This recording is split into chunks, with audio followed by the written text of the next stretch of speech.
প্রাচীন আমল থেকে এখনো পর্যন্ত কাঠ দিয়ে তৈরি করা হচ্ছে ছোট বড় যে কোনো প্রকারের নৌকা। বর্ষার মৌসুম এলেই কর্মব্যস্ততা বেড়ে যায় নৌকা তৈরির শ্রমিকদের। সম্পূর্ণ কাঠ দিয়ে প্রাচীন এই পদ্ধতিতে কিভাবে এখনো পর্যন্ত নৌকা তৈরি করা হয় তার সম্পূর্ণ প্রসেস দেখবেন আজকের ভিডিওতে। তো ভিডিওটি না টেনে সম্পূর্ণ দেখতে থাকুন।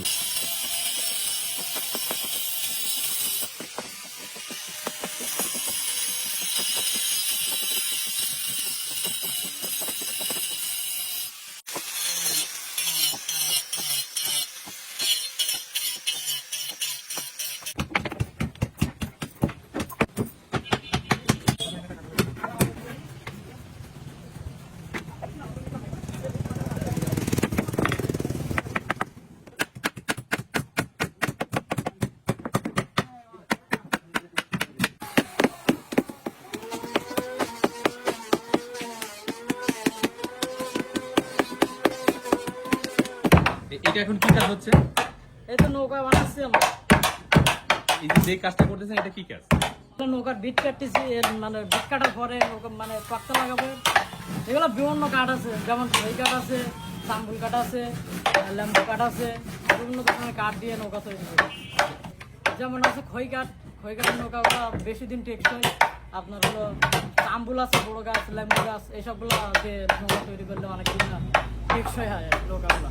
বড় বড় নৌকা তৈরি করতে পারি, যেন 40 হাত, 45 হাত, বিভিন্ন ধরনের কোয়ালিটির নৌকা তৈরি করতে পারি আমরা। এটা হলো 18 হাত। 18 হাত? হ্যাঁ। এগুলো কি কি কাজে ব্যবহৃত হয় এই নৌকাগুলো? কোন কাজে? এগুলো হলো ঘেরের খাদ্য দেয়। কেউ কেউ খাদ্য ব্যবহার করে, তার কিন্তু বানায় নেয় আমাদের কাছ থেকে। আবার কেউ কেউ হলো আপনার হলো নদীতে মাছ ধরে, নদীতে মাছ ধরার জন্য বানায় তৈরি করে নেয় এগুলো।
নৌকা এটা হলো আপনার ঘেরে, এটা শেষ হয়ে গেছে, ঘেরের জন্য এটা